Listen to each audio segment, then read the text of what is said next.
క్రీడాకారులని encourage చేయడానికి గ్రామ స్థాయి నుంచి రాష్ట్ర స్థాయి వరకు స్పోర్ట్స్ని ఎంకరేజ్ చేయాల్సిన కార్యక్రమం అధ్యక్ష ఇది యాక్చువల్గా. కానీ ఆడుదాం ఆంధ్ర అనే పేరుతో ఆంధ్రాతోనే ఆడుకున్నారు అధ్యక్ష. వాళ్ళు ఆడుకున్నారు అధ్యక్ష, మేము కాపాడుతున్నాం అధ్యక్ష. అధ్యక్ష, ఈరోజు ఫుట్బాల్కి వాలీబాల్కి తేడా తెలియని వాళ్ళు కూడా గతంలో మంత్రిగా మరి 120 కోట్ల రూపాయలతో ఈ గేమ్స్ కండక్ట్ చేయడం అనేది చాలా విడ్డూరంగా ఉంది అధ్యక్ష. ఎందుకంటే అధ్యక్ష, వాళ్ళు ఎక్కడ కూడా క్రీడాకారులను ఎంకరేజ్ చేస్తున్నట్టు కానీ పలానా క్రీడలో పలానా ప్లేయరు ఫోకస్ అయినట్టుగా కానీ ఎక్కడ మనకు కనిపించలేదు అధ్యక్ష.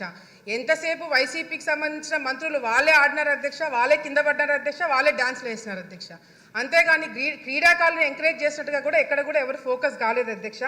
అధ్యక్ష, మిగతా స్కామ్లకి ఈ స్కామ్కి తేడా ఏంటంటే అధ్యక్ష, మిగతా స్కామ్లకి మనము ప్రజల్ని మోటివేట్ చేసి వాళ్ళని జరిగిన కార్యక్రమాలు వాళ్ళకి ప్రెస్ మీట్ల ద్వారానో ఇంకొక ప్రోగ్రాంల ద్వారా వాళ్ళకి చెప్పాల్సిన అవసరం ఉండింది అధ్యక్ష.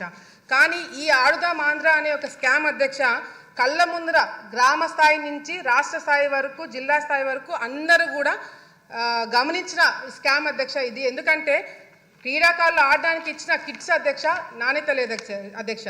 ఫస్ట్ బాల్కే బ్యాట్ ఇరిగిపోయినాయి అధ్యక్ష. కిట్స్ మీద ఏదైతే పబ్లిసిటీ కోసం స్టిక్కర్లు పెట్టుకున్నారో దాని మీద ఫోకస్ పెట్టారే తప్ప క్రీడల మీద వీళ్ళు ఫోకస్ పెట్టలేకపోయినారు అధ్యక్ష. అంతేకాకుండా అధ్యక్ష, ఈ మెయిన్ కాన్సెప్ట్ వచ్చేసి సచివాలయం నుంచి గ్రామ స్థాయి నుంచి మండల స్థాయి నుంచి జిల్లా స్థాయి నుంచి రాష్ట్ర స్థాయి నుంచి గేమ్స్ కండక్ట్ చేసి ఆ గేమ్స్ ద్వారా వచ్చిన వాళ్ళకి food, transport, accommodation, kits, ground arrangements ఇవన్నీ కూడా చూసుకోవడానికి దాదాపుగా 120 కోట్ల రూపాయలు ఖర్చు పెట్టారు అధ్యక్ష.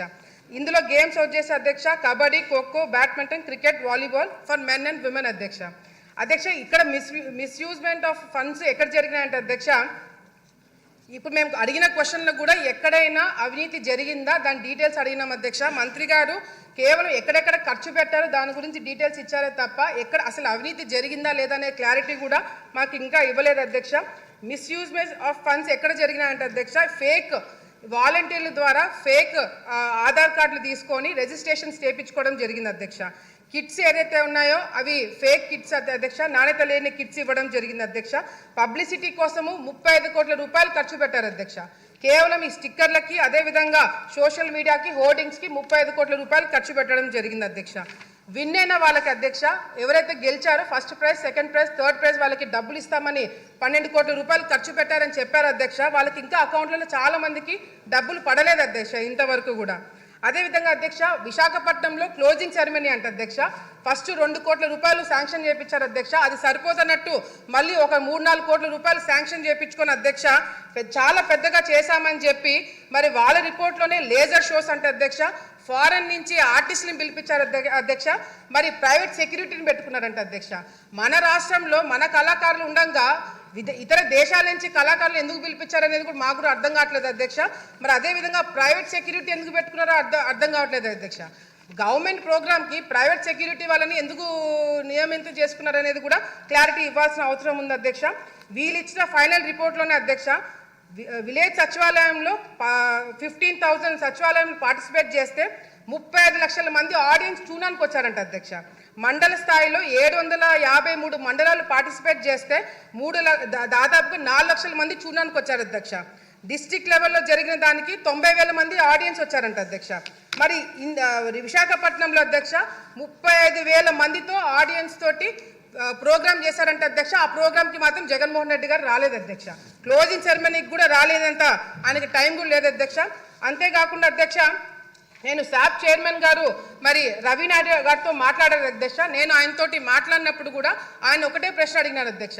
విశాఖపట్నంలో కండక్ట్ చేసిన గేమ్స్ ఏవైతే ఉన్నాయో దానికి పార్టిసిపేట్ చేసిన వాళ్ళు ఎంతమంది, విన్నర్స్ ఎంతమంది, వాళ్ళ ఆధార్ కార్డులు ఏంటి, వాళ్ళ డీటెయిల్స్ ఏంటి, వాళ్ళ అకౌంట్లో డబ్బులు పడ్డా లేదా అని చెప్పి అడిగితే అధ్యక్ష ఆయన చైర్మన్గా ఎక్కక ముందే రికార్డ్స్ అన్ని డిలీట్ అయినాయని చెప్పి చెప్పడం జరుగుతుంది అధ్యక్ష. ఇది చాలా చాలా దారుణం అధ్యక్ష. దీని మీద కంపల్సరీ ఎంక్వైరీ పెట్టించాలి అధ్యక్ష. ఆల్ ఇండియా స్టూడెంట్ ఫెడరేషన్ వాళ్ళు శాప్ చైర్మన్ గారికి లెటర్ రాశారు అధ్యక్ష. దీంట్లో అవినీతి జరిగింది, మీరు యాక్షన్ తీసుకోమని చెప్పి మరి రాస్తే అధ్యక్ష, అదేవిధంగా శాప్ చైర్మన్ గారు మరి చంద్రబాబు నాయుడు గారి ఆదేశాల మేరకు కూడా మరి సిఐడికి విజిలెన్స్కి కంప్లైంట్ ఇస్తే అధ్యక్ష, కంప్లైంట్ ఇచ్చిన తర్వాత సిఐడి వాళ్ళు వచ్చారంట అధ్యక్ష. సిఐడి వాళ్ళు వచ్చి కేవలం ఒకే ఒక రోజు మరి ఇన్స్పెక్షన్ చేశారంట అధ్యక్ష. ఈనాడులో ఫ్రంట్ పేజ్లో వచ్చింది అధ్యక్ష, ఆంధ్రప్రదేశ్ అక్రమాలపై విచారణ తూచని చెప్పి ఈనాడులో వచ్చింది అధ్యక్ష. ఒక్కరోజు ఇన్వెస్టిగేషన్ నిజంగా జరిగిందా, అసలు సిఐడి వాళ్ళు ఈ కేసు టేకప్ చేస్తారా లేదని కూడా మరి మంత్రి గారు క్లారిటీ ఇవ్వాలి అధ్యక్ష.